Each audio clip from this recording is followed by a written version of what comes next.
Hello, and welcome to another update. In this one, I'll be covering the latest developments from the front line, starting out in the Luhansk-Kharkiv border, where here the Russian forces have started attacks in the direction of Klischiivka from three different directions, from the northeast, from the north, and from the northwest. So essentially the Russian forces are from three different directions attacking the village itself, and the location of this village is actually somewhat isolated from the rest of the areas here to the south, which means that the Ukrainians are essentially using this as an outpost by the Russian control of Recapture, Liman, Pershi and Vilshana. So with this, the Russian forces actually have the advantage in the sense that they have the proximity to this area. So they have been able to continuously launch artillery strikes on it, and then they are now launching an actual attack on the Ukrainian positions. So most likely the Ukrainian forces will have a lot of pressure on them.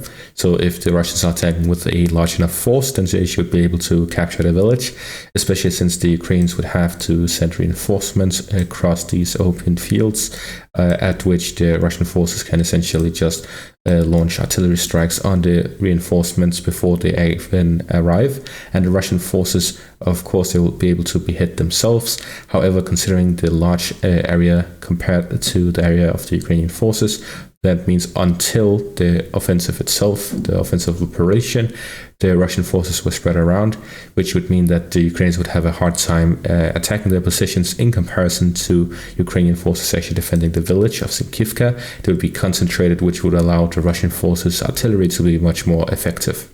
The Russian forces are here looking to capture what is essentially the last outpost of the Ukrainian forces to the northeast of Kupiansk.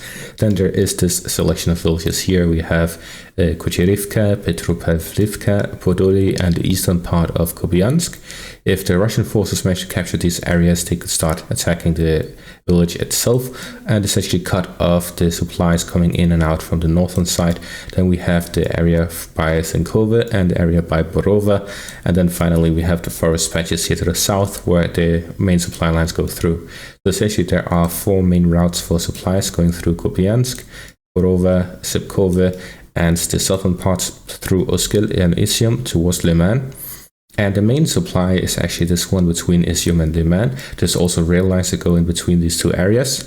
And then in these areas, these are more small scale. Kupiansk is larger than the other two, but these are small scale in comparison. This is mostly for the small selection of forces in these tight areas, where the Liman one is a much further and wider front. So essentially, if the Russian forces manage to capture the village of Klischiivka, they will allow the Russian forces to then directly fire upon the supply lines and also launch attacks in the direction of these villages to the north by Kupiansk and start hitting the Ukrainian supply lines to the east of the Uskar River line. Then we move on to the Orikhiv Zaporizhzhia front, where the Ukrainian forces continue their attacks in the direction of Robotyne, and this is a continuous attempt by the forces to gain control over the village of Robotyne, which would essentially allow the Ukrainian forces to attack the first line of defense of the Russian forces in this part of the front line.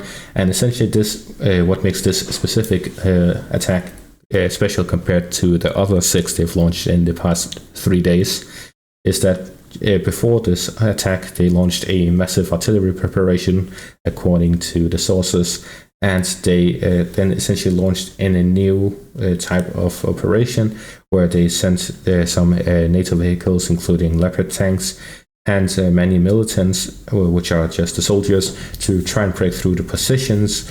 But so far, according to the reports, the Russian forces are able to hold on.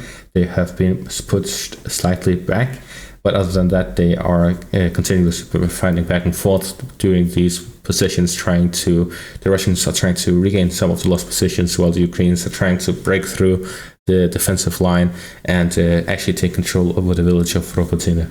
But essentially, the new type of strategy that the Ukrainian forces are using is that they launched their armored vehicles, and then essentially they go to an area like by the front line, and then they dismount the vehicles with most of their infantry. The infantry then walk into the forest patches where they slowly advance through them while the armored vehicles stay further back and essentially provide fire support to these advancing infantry. So the infantry are taking the front line by the forest lines because there they have more cover, especially to UAVs and other aerial reconnaissance forces, while the armored vehicles are then behind, providing fire support, and the infantry would have stingers or whichever other targets-based anti-air missile systems that are portable for infantry. So essentially they are protecting the armored vehicles by using their infantry to launch attacks against any helicopter or whichever other units the Russian forces would use against the armored vehicles. But here it comes in that the mines and artillery that the Russian forces are using is essentially the biggest threat to the Ukrainian forces. Despite them constantly developing their strategies and constantly advancing, they still have to walk through these minefields and walk through the constant artillery shelling of the Russian forces, which is why they're taking a lot of losses doing these offensive operations.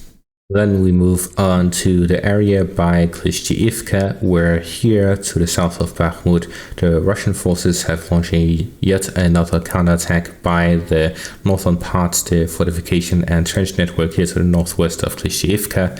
According to the latest reports, the Russian forces should have control over it.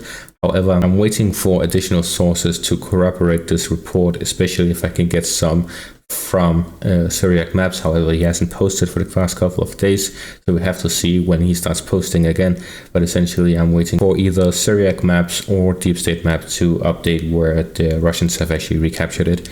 But according to multiple sources, both according to Kadyrov himself and also according to a Telegram channel, Archangel of the Special Forces, which has been quoted a lot by Remy Lind and also seems fairly reliable. However, compared to Remy Lind's Syriac Maps or Deep State Map, I don't have a long track history of actually listening to their reports. Therefore, I'm waiting until they can come with multiple reports that are accurate before I start using them as a refutable source. Finally, we have the updates from the Black Sea, where here there has been a lot of missile strikes on Odessa ever since the attack on the Kerch Bridge, of which some were recorded, but I'll not show it so that I don't get demonetized. But in other news, the corresponding, I would say, consequence as to this strike would be this upcoming blockade of the Black Sea for Ukraine. So the Ukrainians have had this grain deal with Turkey and Russia, where they could transport grain from Ukraine to the rest of the world through the Black Sea from a corridor south of Odessa towards and through Istanbul and down south into the Mediterranean Sea and then further out into the world. However, the Russians have stopped this grain deal and have started a blockade over Ukraine. This blockade will start midnight Moscow time on the 20th of July, so in an hour from when I recorded this video. And essentially what this blockade means is that from an hour from now, all ships sailing in the waters of the Black Sea to Ukrainian ports will be considered as potential carriers of military cargo. The flag countries of such ships will be considered to be involved in the Ukrainian conflict on the side of the Kiev regime. This essentially means that Russia considers any ship that goes towards the ports of Ukraine as a military shipment to Ukraine, and as such, anyone who does as such would be considered a co-belligerent, which would essentially mean that they are part of the war. So Russia essentially is saying, if you send weapons through the Black Sea towards Ukraine, then we will stop it. And if you do it anyways, then you're part of this war, essentially. So this is a serious blockade, and most likely we'll see the Russian forces actually enforcing it, and then we'll see developments thereof. But that is a very interesting move by the Russian forces, as it is something that they haven't done so far, and this is something that is and could be considered an escalation of the conflict. But that is going to be all for this update. Thank you all for watching and have a great day.